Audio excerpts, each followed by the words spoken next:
महाराष्ट्र के सत्ता में बागियों का गुवाहाटी टू चौपाटी ट्रिप शुरू होने वाला है। 50 विधायकों के दम के साथ एकनाथ शिंदे महाराष्ट्र विधानसभा में शक्ति परीक्षण करने निकलने वाले हैं।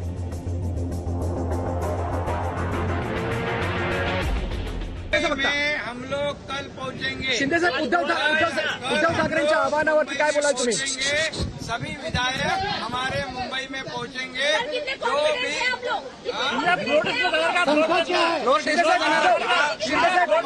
उमर क्या सर आपको पता है, शिंदे साहेब उद्धव ठाकरे पास 50 लोग हैं, 40+10 ये 50 लोग। और अभी देखिए आप मेजोरिटी, अरे आपका हाथ नीचे कीजिए ना सर, ज्यादा मेजोरिटी हमारे शिंदे साहेब मराठीत बोला ना साहेब, प्लीज साहेब मराठीत बोलिए। इसलिए हमें कोई भी चिंता नहीं है। हालांकि गुवाहाटी से गोवा के सफर पर निकलने से पहले शिंदे ने असम के प्रसिद्ध कामाख्या मंदिर में पूजा अर्चना की। बाद में शिंदे गुट के विधायक भी मंदिर पहुंचे। सबके चेहरे पर मुस्कान थी और जुबान पर जीत का जज्बा।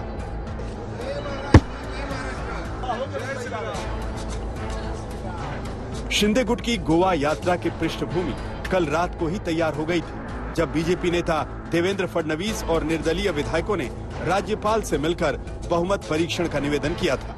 शिवसेना के 39 विधायक ये बाहर है और वो लगातार ये कह रहे हैं कि हम कांग्रेस एनसीपी की सरकार में नहीं रहना चाहते, और इसलिए हमने राज्यपाल जी को कहा है कि चूंकि सरकार अल्पमत में दिखाई पड़ती है, इसलिए तुरंत सरकार को आप निर्देश दें, मुख्यमंत्री को निर्देश दें कि माननीय मुख्यमंत्री जी फ्लोर टेस्ट करें और अपना बहुमत सिद्ध करें।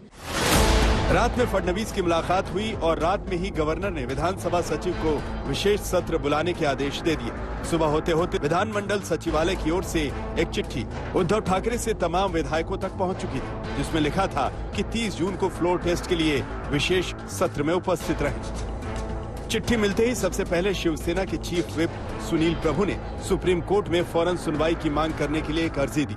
अदालत खुलते ही अभिषेक मनु सिंघवी की ओर से दलील दी गई कि राज्यपाल के फ्लोर टेस्ट वाला आदेश दुर्भावनापूर्ण, गैर कानूनी और असंवैधानिक है, क्योंकि 16 विधायकों के अयोग्यता वाले मामले का फ्लोर टेस्ट पर सीधा असर पड़ने वाला है। उद्धव गुट ने दावा किया कि किसी विधायक ने सरकार से समर्थन वापसी की चिट्ठी राज्यपाल को नहीं दी है, फिर भी राज्यपाल ने दल बदलू विधायकों के मामले का निपटारा होने से पहले जल्दबाजी में फ्लोर टेस्ट का आदेश दे दिया है। साहब 11 महीने से एमएलसी की लिस्ट लेकर बैठे हुए हैं, 1.5 साल से एमएलसी की लिस्ट लेकर बैठे हुए हैं, उस पर निर्णय नहीं लेते हैं। एक लेट नाइट विजिट से वो ये निर्णय ले लेते हैं which goes against the supreme court.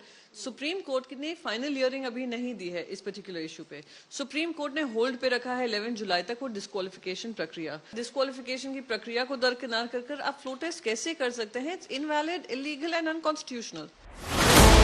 Supreme court ने मामले की गंभीरता को समझते हुए शाम 5 बजे सुनवाई का समय दिया था, लेकिन इस बीच गुवाहाटी में बैठे बागी गुट के विधायक गोवा रवाना होने के लिए तैयार हो चुके थे। उधर अब तक बागियों के खिलाफ शिवसेना की ओर से मोर्चा खोले बैठे संजय राउत के सुर भी थोड़े नरम दिखे। इस प्रकार से आप सत्ता हथियाना चाहते हो तो आपको मुबारक है, लेकिन इतना आसान नहीं है।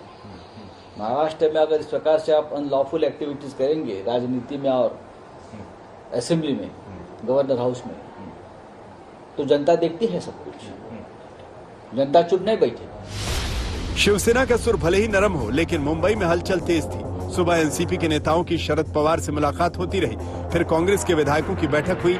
राज्यपाल के घर भी विधायकों और नेताओं का आना जाना लगा रहा। वैसे भी अब सारा दारोमदार सुप्रीम कोर्ट के फैसले पर टिका हुआ है कि 30 जून को महाराष्ट्र में उद्धव सरकार को बहुमत परीक्षण की परीक्षा पास करनी पड़ेगी या पहले 16 बागी विधायकों की सदस्यता के मसले पर फैसला होगा। गुवाहाटी से पौलमी साहा, अनुपम मिश्रा, मुंबई से मौसमी सिंह और कमलेश सुतार के साथ आज तक ब्यूरो।